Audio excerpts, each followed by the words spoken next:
Sebelum masuk ke jajaran prosesor AMD, perlu dipahami dulu bahwa performa CPU itu tidak ditentukan oleh satu faktor saja. Ada jumlah core sebagai unit kerja utama, thread yang menentukan seberapa banyak tugas bisa jalan barengan, clock speed yang mempengaruhi respons, cache sebagai memori super cepat, dan TDP yang berkaitan dengan konsumsi daya serta panas. Itulah kenapa dua prosesor dengan jumlah core yang sama bisa punya performa berbeda jauh, tergantung arsitektur dan generasinya. Lalu soal penamaan prosesor AMD Ryzen sebenarnya punya pola yang cukup jelas kalau tahu cara bacanya. Ambil contoh Ryzen 3 3200G, kata Ryzen 3 menunjukkan kelas prosesor yaitu entry level, selanjutnya Ryzen 5 untuk kelas menengah, Ryzen 7 untuk high-end, dan Ryzen 9 untuk kelas flagship. Lalu angka pertama dari 4 digit menunjukkan generasi arsitektur. Contohnya, Ryzen 5 1600 menggunakan arsitektur Zen, yaitu generasi Ryzen pertama. Ryzen 5 2600 menggunakan arsitektur Zen Plus, Ryzen 5 3600 menggunakan arsitektur Zen 2, dan begitu seterusnya. Semakin besar angkanya, biasanya semakin baru arsitekturnya. Selain itu juga lebih efisien dan performanya lebih tinggi. Lanjut kedua atau tiga angka setelahnya menunjukkan posisi performa di dalam generasi yang sama. Angka lebih besar berarti performa lebih tinggi. Misalnya Ryzen 5 5600 lebih kencang dari Ryzen 5 5500. Setelah itu ada sufiks di belakang nama CPU yang menunjukkan karakter khusus. Sufiks X berarti versi performa lebih tinggi, dengan clock speed dan boost yang lebih agresif. Konsekuensinya, daya dan panas juga lebih besar. Di beberapa generasi lama ada juga sufiks XT yang merupakan versi refresh dengan clock speed sedikit lebih tinggi dari seri X. Sufiks G menandakan prosesor dengan Integrated Graphics Radeon. Artinya, kamu bisa menjalankan komputer tanpa GPU terpisah. Sufiks JE adalah versi lebih hemat daya dari seri G.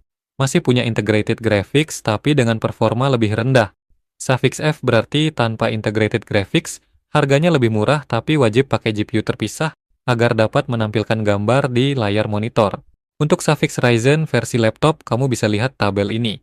Di situ kelihatan jelas mana yang fokus ke hemat daya dan mana yang performanya paling kencang. Ryzen 3. Ryzen 3 adalah prosesor entry level AMD yang ditujukan untuk kebutuhan harian dan multitasking ringan. Di generasi modern, Ryzen 3 biasanya hadir dengan 4 core dan 8 thread.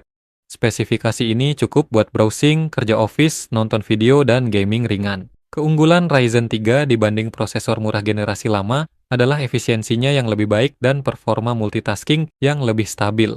Namun karena kelasnya entry level, Ryzen 3 tidak dirancang untuk beban berat terus-menerus, seperti editing video resolusi tinggi atau game AAA modern. Itulah kenapa Ryzen 3 sering jadi pilihan buat PC atau laptop budget. Ryzen 5. Ryzen 5 adalah kelas menengah AMD dan salah satu seri paling populer. Jumlah core dan thread-nya lebih banyak. Umumnya punya 6 core dan 12 thread. Membuatnya jauh lebih fleksibel dibanding Ryzen 3. Ryzen 5 cocok buat gaming serius, editing foto video, coding, dan multitasking berat sehari-hari. Sejak awal kemunculannya, Ryzen 5 dikenal punya value tinggi karena performanya sering menyaingi prosesor kelas atas kompetitor dengan harga yang lebih masuk akal. Tapi perlu dipahami juga, tier lebih tinggi nggak selalu berarti lebih cepat. Contohnya, Ryzen 5 generasi lama bisa saja kalah kencang dari Ryzen 3 generasi terbaru karena perbedaan arsitektur dan IPC. Ryzen 7. Ryzen 7 adalah prosesor high-end dari AMD, ditujukan untuk kebutuhan profesional dan penggunaan berat. Umumnya hadir dengan 8 core dan 16 thread. Spesifikasi ini memberikan kapasitas multitasking yang jauh lebih besar dibanding kelas di bawahnya. Ryzen 7 sangat kuat untuk rendering, editing video, resolusi tinggi, gaming sambil live streaming, serta kerja berat yang berjalan bersamaan. AMD dikenal konsisten di segmen ini. Sejak generasi awal Ryzen 7 selalu menawarkan jumlah core besar dengan harga yang lebih murah dibanding kompetitornya. Inilah kelas prosesor yang sudah terasa profesional, tapi masih masuk akal untuk pengguna rumahan serius. Ryzen 9. Ryzen 9 adalah kasta tertinggi dari lini prosesor consumer AMD. Seri ini hadir dengan 12 hingga 16 core, serta 24 hingga 32 thread. Ia dirancang khusus untuk menangani workload ekstrim yang berjalan lama dan intens. Ryzen 9 adalah pilihan utama bagi para profesional yang bergerak di bidang 3D rendering, editing video resolusi tinggi mulai dari 4K hingga 8K, serta proyek kreatif skala besar yang membutuhkan kekuatan pemrosesan masif.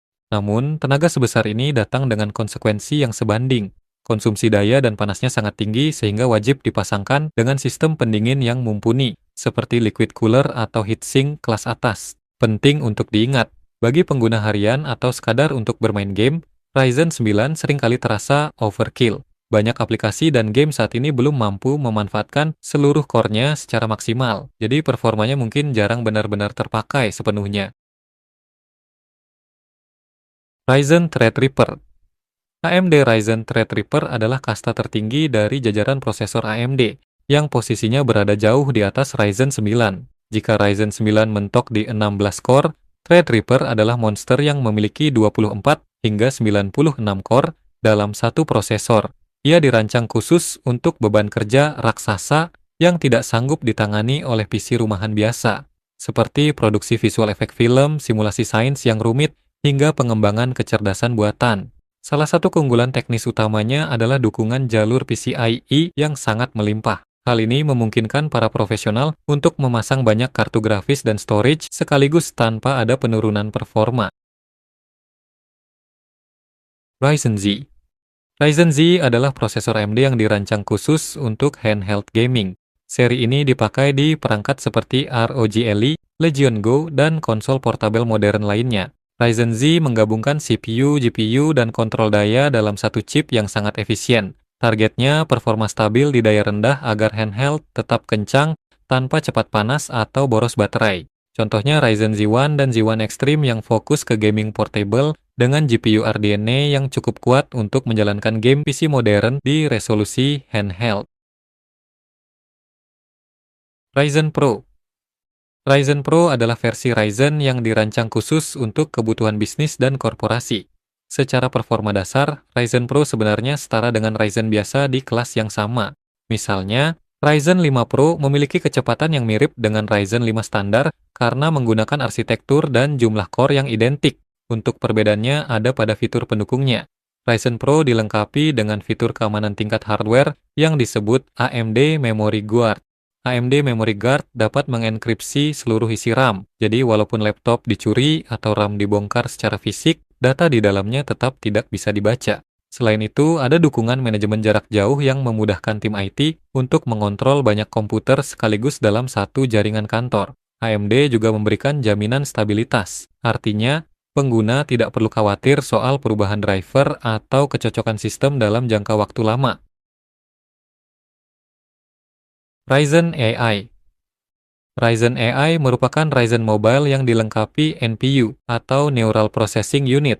NPU ini adalah otak khusus yang menangani tugas-tugas AI secara offline seperti background blur video call, noise reduction, image enhancement, sampai fitur asisten cerdas. Dengan NPU, tugas AI tidak lagi dibebankan ke CPU atau GPU, sehingga performa tetap stabil dan konsumsi daya jauh lebih hemat. Ryzen AI biasanya muncul di prosesor laptop modern seperti Ryzen 7040, 8040, hingga Ryzen AI 300 series. Secara performa dasar, dia seperti Ryzen 5, 7, atau 9, bedanya ada di kemampuan AI dan efisiensi baterai. Terakhir, perlu dipahami juga kalau performa komputer itu bukan cuma soal CPU. Prosesor memang penting, tapi dia bukan satu-satunya penentu. RAM sangat berpengaruh ke multitasking, jenis storage menentukan kecepatan sistem, dan untuk gaming atau kerja visual, GPU punya peran besar.